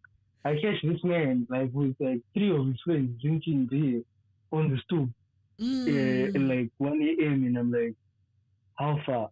And because I'm confused, because I want to ask him, why are there no outside lights? Why are the dogs outside the kennel? What's happening? You just go in there, and the next day when I inspected the cottage with the garden man, you know that tank that's for the toilet, the tank which flashes and it wasn't there. It was not just a Blair toilet. The taps were gone. You know what? They were cooking fire inside. So oh my goodness! Black, inside. I really realized this place is an animal. It's not a human being. Like, you do this to property, you're an animal. And I really just and I feel it. Oh my goodness. So do you have someone? Do you have someone background who to see if you want to rent it out or what? So the plan now was just to get the tenants out. Tenants are moving out at the end of this month. Okay. We changed the garden boy, but then we're still facing the same problem because when someone went to check earlier this week, just found him drunk, and so we can't have the tenant, we can't have the garden boy stay. So that's why we thought of we can put the maid. The maid can stay by herself in the cottage and the garden boy. We can get a local one who can just visit to do the garden, to do the dogs. Then the maid can just do things like make sure the vet comes to inject the dogs, make sure the garden boy does all his work, make sure that if there's any deliveries to the house, it's taken care of and stuff. Because we're planning to relocate back in a couple of years. Almost like on a half a year basis, where someone will be there for at least 3 to 6 months. So we're no longer interested in having tenants, but want to prepare it so it's like a comfortable place for someone to spend at least half of their year there. Okay. Because in a family home. Yeah. Okay. So, I know someone. I'm not sure if it's I know a lady, and I also know a guy who's looking for a place. I mean, this is a professional. This is someone I know. It's not someone who would damage anything. And I think, what you could do is you can drop me a text message, because so far I've got so many missed calls and messages. Drop me a message about this, and then let's discuss it offline. I might be able to get you someone who can really take care of your place. If you understand, even if you understand the homemade situation, you can find I don't know, recruiters so that they can start interviewing for these people, or even a gardener. That's also a really, really, really great situation. Then moving on from there, let's go back to the farming.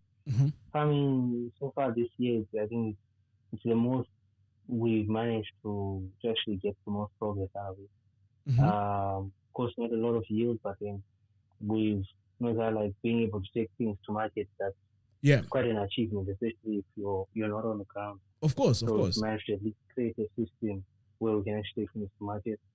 But because we haven't yet bought a truck, so my transportation costs are still getting, and that's of course the next goal.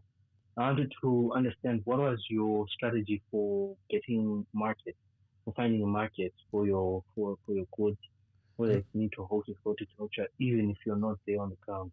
Because that's my current issue. How can I find market for my goods when I'm not there? In that regard, I was very lucky. But what you need to do, and this is something as well I'll be discussing even more group, if you are into farming, or if you want people to know more of your services and so on, I'll just give you a quick breakdown idea. Because I said, I've got a marketing background. So what you need to do is to start creating content. I mean, nowadays, got Tinema mobile devices, my smartphone, my iPhone and stuff, right? Sometimes it's a good idea to just talk about our product. Look, right now we have just planted our cabbages, what. You start putting it out there, right? But you also need to have some sort of maybe a website or even a WhatsApp group, right? Now, with me, I'm leaning more towards a website because it's much easier to manage. There are certain tools that you can use here to manage. So the more you do that and say to people, look, drop my updates, Pakati, because I'll give you an example of what I was doing in my Broilers, uncle. Yes. I'll do a quick video. Guys, today we've just gone to 5 at Tatinga, my chicks. We've got 100. They'll be ready in 6 weeks. I need to go 2 weeks down the line. I go to the farm. I take some pictures. Look, the chicks, Arukura, Jaganaka, this is where they are, blah, blah, blah. And then up to week 6, week 5 takutotaura kuti look, get ready, my chickens are kuuya, they'll be dressed, please drop me in your name if you want me to put some chickens aside for you, tichingodaro. And that was just in my local area. And I'm telling you, there was no need for me to advertise outside that. I got actually my chickens well. So that idea of go ahead. How about when you now want to start selling in larger batches? Right. Or the same what we call guerrilla marketing works, where when you have an audience, it's now easier to even approach these, let's say, whether it's hospitals, restaurants, ETCs, or canteens and stuff. Yeah. So what you need to do now is to now create a YouTube channel, man. You create a YouTube channel yaka focus on farming in Zimbabwe. I know this may sound very difficult, but trust me, it's not as difficult as people think. If you create your channel and you are talking about your process, you're talking about your whatever you're selling, when it's going to be ready, and so on, people start picking it up slowly. So you may need a boost here and there. So maybe you may have a budget, and you may want to feature on someone's channel, like for example, Brioti, right? Because he has a bigger audience. You could say, look, Shamad, I've got an advert, can you post it on your channel, because I'll be selling product, yakat. He has a wider audience. So you go to him, you create a quick ad, and when people see that ad, mind you also need to have a call to action. Go to this website or go to WhatsApp and contact me if you need shakat. So basically your marketing is done there. And once you only need to do it once na period, because when people contact you, now you have their phone number. If they're coming to your website, now you have their email address. You see now. So it's now easier for you to say, but next round, you can say to people, look, you know what, in 6 weeks time, chakat food. So that way, that's how you start your marketing. But the market is there. Yes, but we need to start using social media. I know right now, triple call, and I can't really give you my strategies, actual essay, like proper. But these are the sort of things that I will be going into much more depth. But you're on the right track, because if you are able to take things to market on your first Nigi, that is amazing.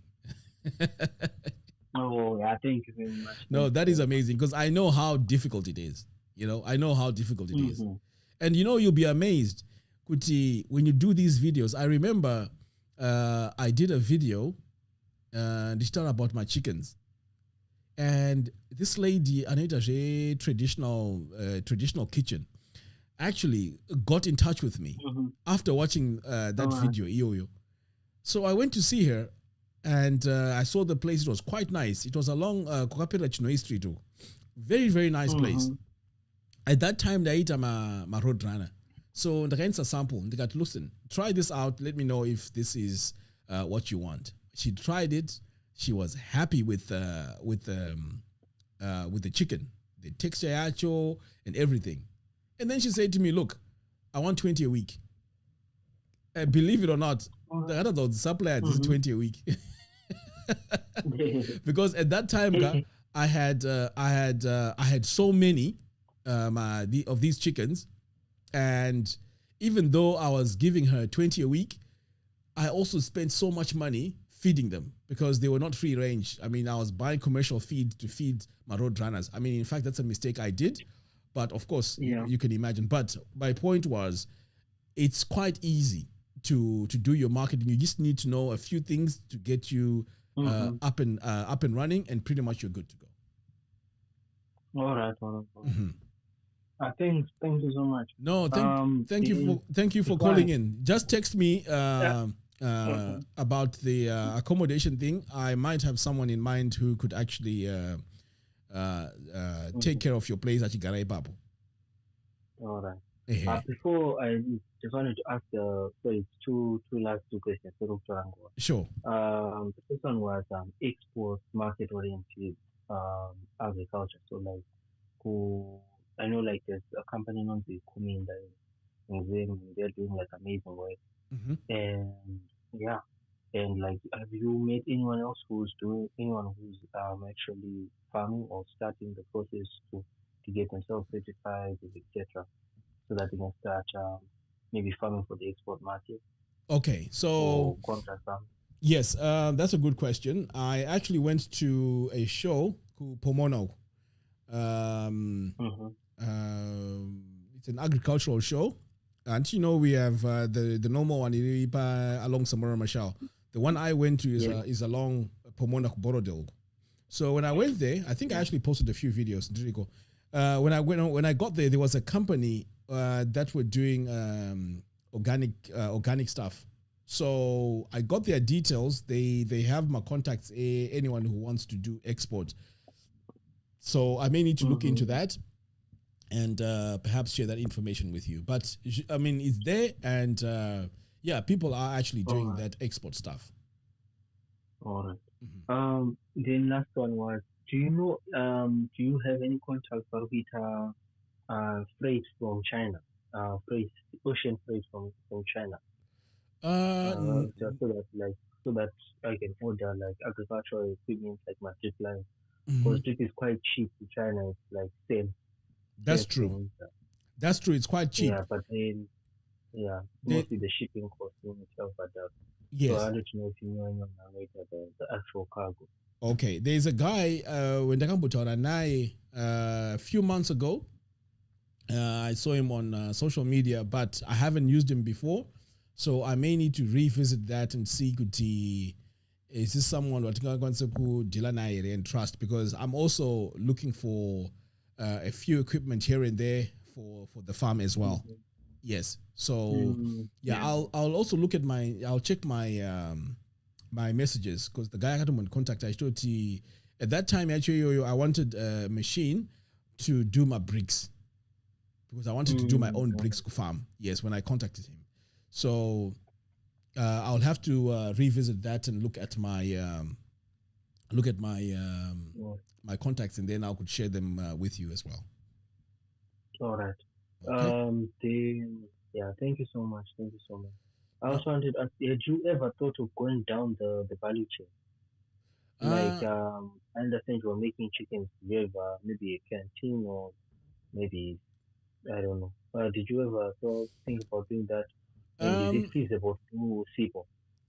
I would not recommend you want to do that if you're not on the ground, because I'm telling you, look at what happened to you while you were away. Yeah. These guys on the ground are unpredictable. They are unpredictable. They can come up with anything. I mean, listen to the last caller. The last caller said after installing his his solar system, they dug and put some cables and started sharing the electricity with the neighbors. I mean, who thinks of that? So you can imagine.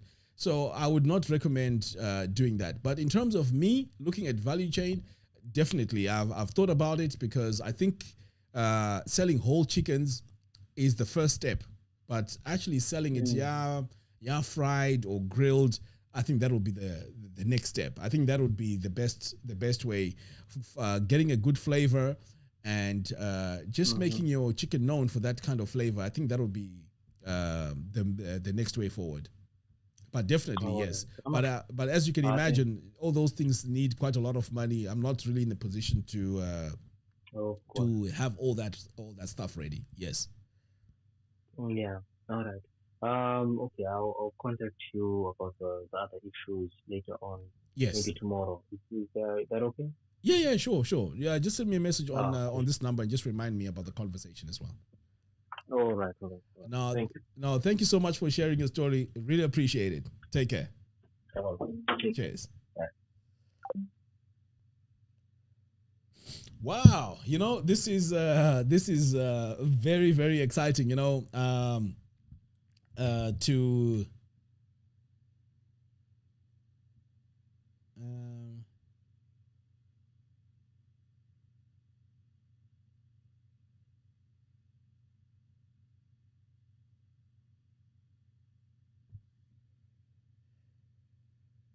Right. I was saying it's very exciting that a lot of you are sharing your stories on the show. I mean, it's really awesome. To be honest, I'm really enjoying this because every time, you get different callers, they have a unique way, a unique experience. And as we're sharing this, I think this is very valuable. So I once again like to thank everyone that have called in today and thank everyone that has tuned in today to watch the show. And I really appreciate it because you're making this community very exciting. Without you guys, this wouldn't be, very exciting. In fact, I was just about to round off this, but we have another caller here. Hello, KKM. Hello. Hello. Hello. Hi, how are you? I'm good. Organic? I'm good. How are you? I'm fine, thanks. Excellent. So talk to me. Do you have an experience or you want to share something? I'm really looking forward to hearing your contribution. Okay, first and foremost, I just want to say that your channel inspires a lot.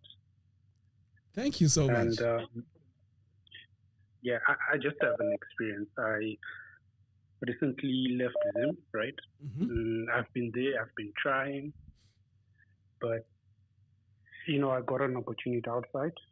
Mm-hmm. Right now I'm in the Bermuda Islands. Okay.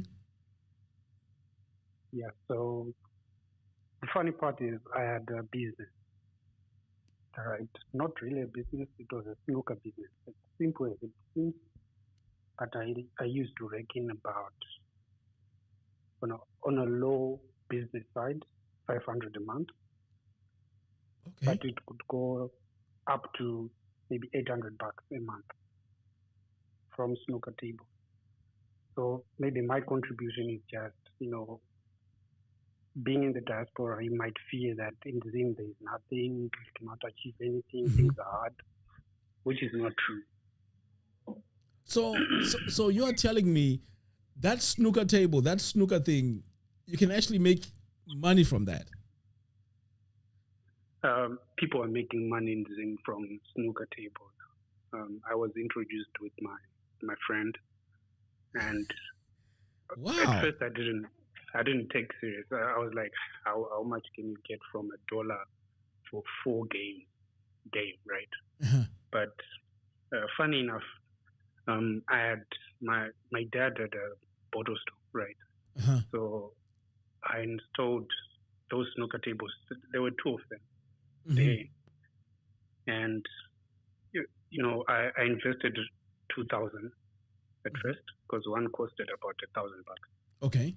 So I invested 2,000 in this, and within 2 months, that money came back. And after that, it was just money, no cost, because it's just sitting in a shop and people are just playing. So after 2 months, 2,000 is back, and it was raking in more than a property in town. So, a few properties bring in about $800 a month. So it's funny how you can make money in Zimbabwe by looking at other opportunities and not being negative and just trying out stuff. You know what? Right now, as you're speaking, I'm actually shocked because I've seen these snooker tables that you can actually make 800 in a good month from a snooker table. Yeah. So if you're at a very strategic location, luckily I was at a busy location where people are playing all the time. Mm-hmm. But some locations which are less busy, you might make maybe $200, but it's something that is sitting there. No, you know what? Even the $200, it's good. It's good money, But of course, you have to have different sources of income. If you have 200 coming from the snooker, you have another 100 coming from there, another 300 coming from there. That's the idea. But you see, when you tell people these type of things, they won't believe you. That's the crazy part. They won't believe you. Yeah, and I'm in the diaspora right now and thinking of where can I get $800 as extra cash from anywhere. It's impossible. You can get. Yeah, you cannot get it anyway. You're just spending money. You're just paying rentals. Exactly. And, you're going to work. You're busy most of the time. Mm-hmm. And in Zim, I was going to work myself. But after work, the only calls you will get is, we have run out of tokens. Can you come and count and replenish them? Wow. And that was really the labor day. And that snooker, that cloth you put on top. Yes. You only replace it maybe after 2-3 months, depending on how people, handle the table. And that costs not more than $50 to replace everything. So hang on. Let me ask you another question. The materials for these snooker tables, are they available? I mean, how are they made? Are they imported? How are these snooker tables put together? So there are guys who make snooker tables in Harare. Okay. You can import from South Africa, but some of them are not durable because they're designed for places which are not, what can I say, chilled places, right? So they can last. In Zim, people when they get drunk, they might kick the table, blah, blah, blah, and you might need to fix it. Yes. But in Zim, you have local company. There's a local company, I just forgot the name. They're based in town. Okay. They make, steel snooker tables, so they're durable. So once you invest maybe $1,000 in it, you won't have any issues because they gave me about 6 months warranty. If you face any problem, if you want to service it for free. So, wow. Yeah, so they are really good at making those tables, and in town as well. There are guys who sell these, clothes and all the accessories you need. I'll give an example. The stick might cost $10. Clothes might cost you $20 at most. Mm-hmm. So basically, that is what you need to keep it running. Otherwise, it's just raking in money all the time. When the place is open. Sometimes, since I've been on the ground in Zimbabwe, when I talk about opportunities, unfortunately, there are some people who are so negative. They say to me, you have to know the government for you to do this. You have to know someone. You have to know. But these small things, like, for example, the snooker thing, I had no idea that you can make money with it. But I was also... Yeah. Mm-hmm. Rumbidzai here in the comments is saying, this is true caller. People are doing snooker tournaments. Wow. Yeah, so there are clubs, they play leagues. So if you're good at marketing, right, you can host tournaments, and if you have your own bottle store, you can host tournaments and people can come and play their tournaments, and at the same time you're promoting your business because they will be buying from your shop. So you need to be creative about it. Mm-hmm. So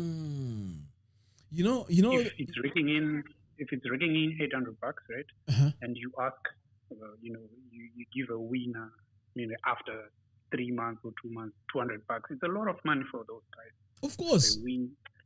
Yeah. So it's all about marketing and marketing. I mean, as I said, I managed to rake in back about 2,000 a month, 2,000 within 2 months. And that's a lot of money. I don't know how many jobs can give you that kind of money. And if you tell people about it, because I was introduced to my friend. My friend was like, you know what, your dad has a place where you can put snookers. He gave me that idea for more than a year, and I was like sitting on my hands and saying, does it make sense? What does a snooker give me? Yeah. But I realized that I never bought fuel with my salary. I never paid any other cost with my salary. It was just the snooker business entering my life, and your salary will be channeling to other projects you want to start.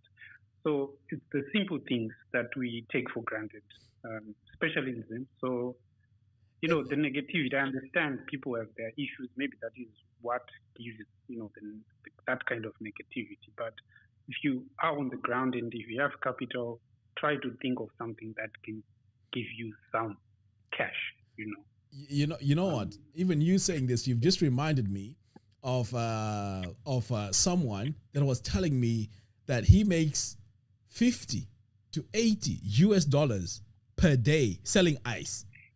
So I said to this guy, how are you making money selling ice? Because sometimes when it gets really hot, there are people who sell freezes. Those guys want to get from my markets, right? And this guy has this large commercial freezer where he has these big bags. He just sells them for 50 cents. Watch $1.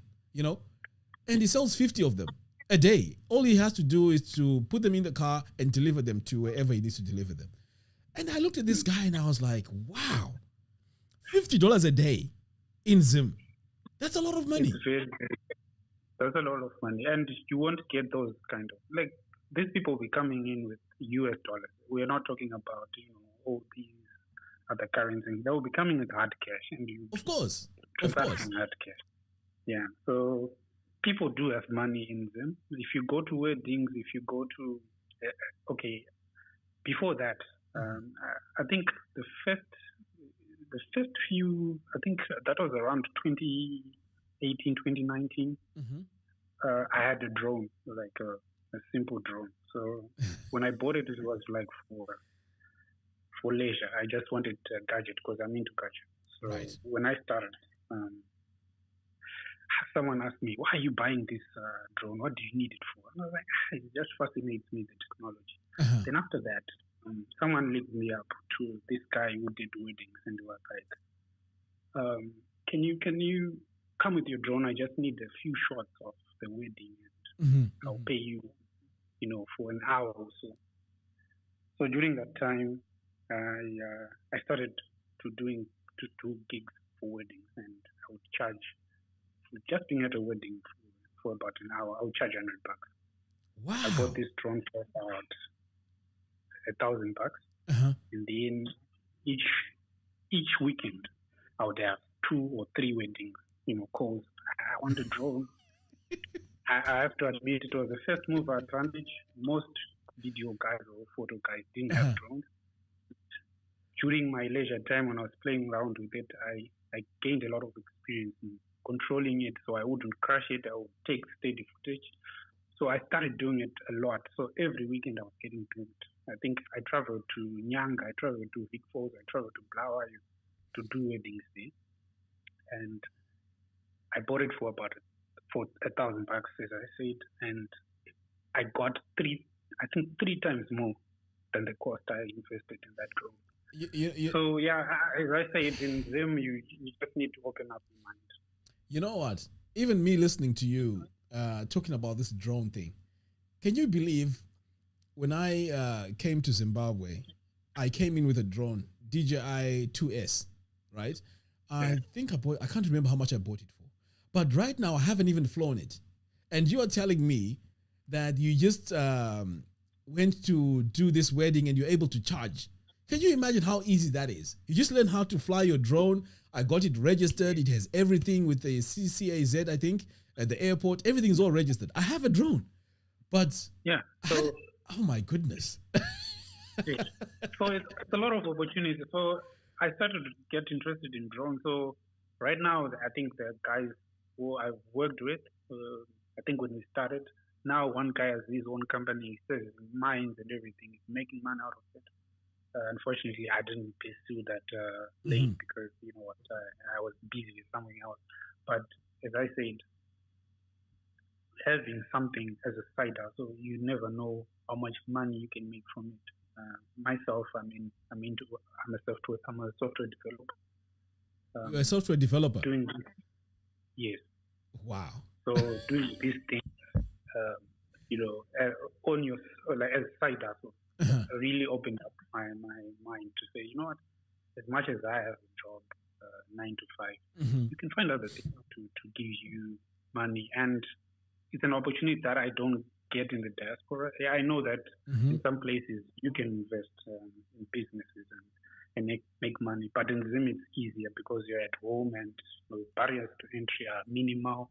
And so eventually I think I find myself back home at some point and invest more in opportunities in Zimbabwe, because I've seen there are a lot of areas that we haven't touched in Zim, and there's a lot of opportunity there. I agree with you 100%. Imagine, like, you're talking about this drone thing. You market yourself and you start doing aerial photography for construction companies or even real estate videos. That's another angle you can easily go into. Or even mine. There are now drones which do topography, which these agricultural drones which spray pesticides or whatever. All those businesses are up for grabs, and it's all for people to think about it and invest money in it. I know that a DJI Agras, for example, costs about $10,000. So if you invest time in marketing it to farmers and all that, you might get something. I agree. We make millions, so that is an opportunity that is sitting there. Wow. You know what? I'm glad. I'm glad you are opening up our minds to these type of things. And you know, and like I say, sometimes when I make these videos, you get so many people attacking you. Oh, Zimbabwe is dead. There's nothing in Zimbabwe. You know, they try to politicize everything. But here you are. You're telling me even a snooker table can make you money. You know, this is fascinating.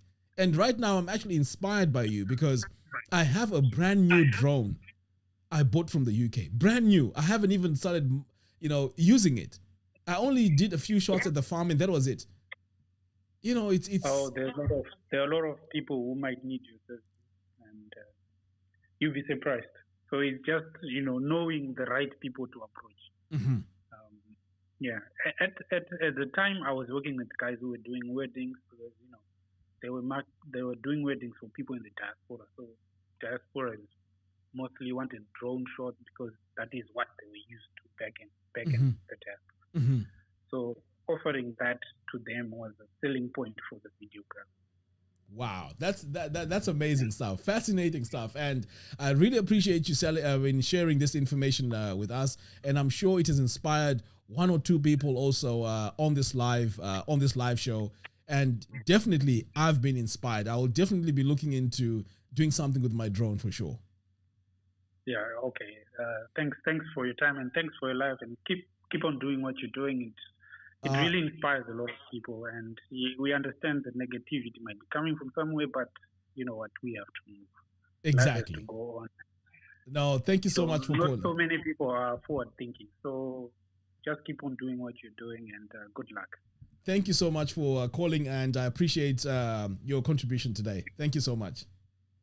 Okay, cheers. Cheers. Bye-bye. Wow. Isn't that amazing? Guys, I'm really loving this. Unfortunately, now we've been doing this for about 2 hours now.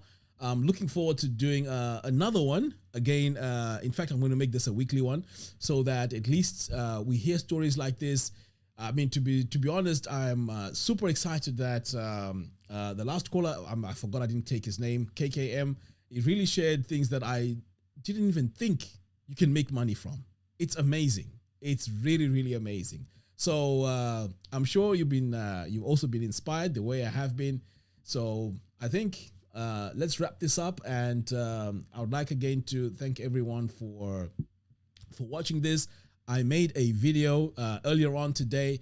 Go to Ruwa Organic the YouTube channel, Ruwa Organic. Watch that video, please. Share it, give it a thumbs up, and also contribute in the comments. I would really appreciate that. I made the video today. The message really comes from the heart as well. So go ahead and check it out. I'll really appreciate it. Anyway, guys, thank you very much for watching. I'll see you again next week. Let me know whether we should do this on a Friday evening or a Saturday evening. I'm not sure which one is better, but just let me know so I can have an idea of which day is better. Until next time, thanks for watching, and I'll see you again in the next one. Take care.